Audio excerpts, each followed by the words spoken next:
नमस्कार साथियों, शीतकालीन सत्र है और माहौल भी शीत ही रहेगा। 2024 का ये अंतिम कालखंड चल रहा है।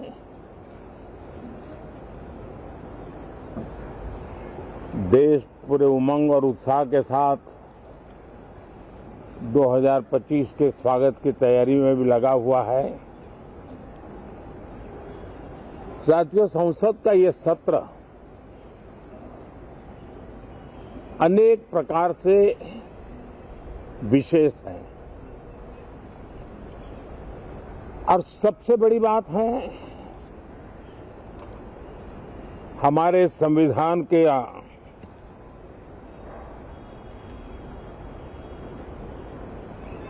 75 साल की यात्रा, 75वें साल में उसका प्रवेश, ये अपने आप में लोकतंत्र के लिए एक बहुत ही उज्जवल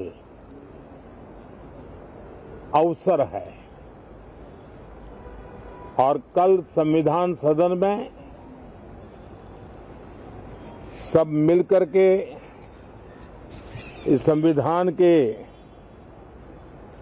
75वें वर्ष की उसके उत्सव की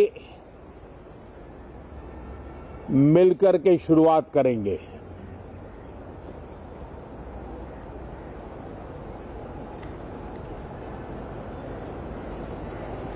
संविधान निर्माताओं ने संविधान निर्माण करते समय एक एक बिंदु पर बहुत विस्तार से बहस की है और तब जाकर के ऐसा उत्तम दस्तावेज हमें प्राप्त हुआ है। और उसकी एक महत्वपूर्ण इकाई है हमारी संसद। हमारे सांसद भी और हमारी संसद भी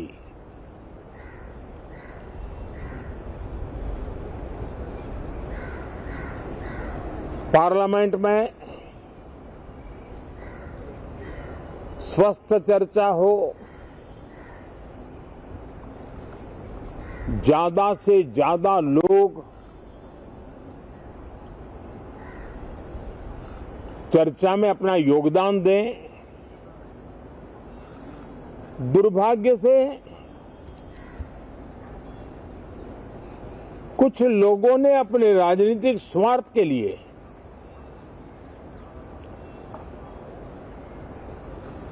जिनको जनता ने अस्वीकार किया है,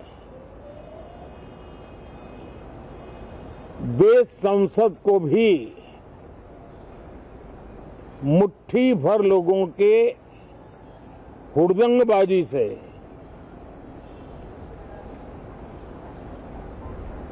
कंट्रोल करने का लगातार प्रयास कर रहे हैं। उनका अपना मकसद तो संसद की गतिविधि को रोकने से ज्यादा सफल नहीं होता है और देश की जनता उनके सारे व्यवहारों को काउंट करती है और जब समय आता है तो सजा भी देती है। लेकिन सबसे ज्यादा पीड़ा की बात यह है कि जो नए सांसद होते हैं, नए विचार, नई ऊर्जा लेकर के आते हैं और ये किसी एक दल में नहीं, सभी दल में आते हैं। उनके अधिकारों को कुछ लोग दबोच देते हैं। सदन में बोलने का उनको अवसर तक नहीं मिलता है। लोकतांत्रिक परंपरा में हर पीढ़ी का काम है आने वाली पीढ़ियों को तैयार करे, लेकिन 80-80, 90-90 बार जनता ने जिनको लगातार नकार दिया है, वे न संसद में चर्चा होने देते हैं, न लोकतंत्र की भावना का सम्मान करते हैं, न ही वह लोगों की आकांक्षाओं का कोई महत्व समझते हैं, उनका उसके प्रति कोई दायित्व है वो कोई समझ पाते हैं। और उसका परिणाम है वो जनता की उम्मीदों पर कभी भी खरे नहीं उतरते हैं और परिणाम स्वरूप जनता को बार बार उनको रिजेक्ट करना पड़ रहा है। साथियों, ये सदन लोकतंत्र की 2024 के पार्लियामेंट के चुनाव के बाद देश की जनता को अपने अपने राज्यों में कुछ स्थानों पर अपनी भावना, अपने विचार, अपनी अपेक्षाएं प्रकट करने का अवसर मिला है। उसमें भी 2024 के लोकसभा के चुनाव के नतीजों को और अधिक ताकत दी गई है राज्यों के द्वारा और अधिक बल प्रदान किया गया है और अधिक समर्थन का व्याप बढ़ा है। और लोकतंत्र की यह शर्त है कि हम जनता जनार्दन की भावनाओं का आदर करें, उनकी आशा अपेक्षाओं पर खरा उतरने के लिए दिन रात मेहनत करें। मैं बार बार खास करके विपक्ष के साथियों से आग्रह करता रहा हूं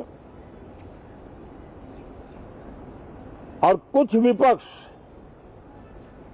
बहुत जिम्मेदारी से व्यवहार करते भी हैं।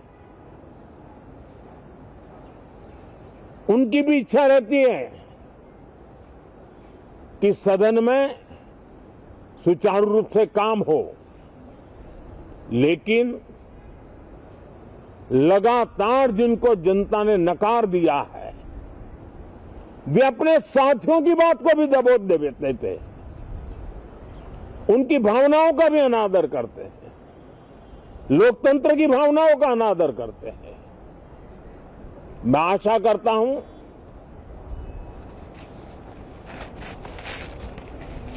कि हमारे नए साथियों को अवसर मिले। सभी दल में नए साथी हैं, उनके पास नए विचार है, भारत को आगे ले जाने के लिए नई नई कल्पनाएं हैं। और आज विश्व भारत की तरफ बहुत आशा भरी नजर से देख रहा है। तब हम संसद का समय का उपयोग वैश्विक स्तर पर भी भारत के आज जो सम्मान बढ़ा है, भारत का प्रति जो आकर्षण बढ़ा है, उसको बल प्रदान करने वाला हमारा व्यवहार रहना चाहिए। विश्व के अंदर भारत को ऐसे अवसर बहुत कम मिलते हैं जो आज मिला है और भारत की संसद से वो संदेश भी जाना चाहिए कि भारत के मतदाता उनका लोकतंत्र के प्रति समर्पण, उनका संविधान के प्रति समर्पण, उनका संसदीय कार्य पद्धति पर विश्वास, संसद में बैठे हुए हम सबको जनता जनार्दन की इन भावनाओं पर खरा उतरना ही पड़ेगा। और समय की मांग है, हम अब तक जितना समय गंवा चुके हैं उसका थोड़ा पश्चाताप करें और उसका परिमार्जन करने का उपाय यही है कि हम बहुत ही तंदुरुस्त तरीके से हर विषय के अनेक पहलुओं को संसद भवन में हम उजागर करें, आने वाली पीढ़ियां भी पढ़ेगी उसको, उसमें से प्रेरणा लेगी।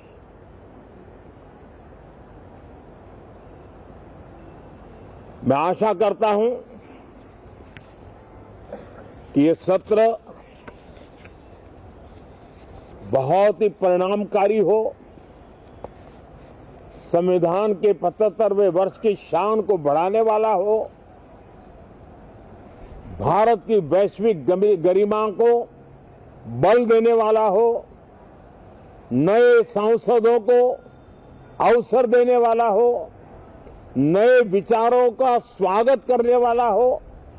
इसी भावना के साथ मैं फिर एक बार सभी माननीय सांसदों को उमंग और उत्साह के साथ इस सत्र को आगे बढ़ाने के लिए निमंत्रित करता हूं, स्वागत करता हूं।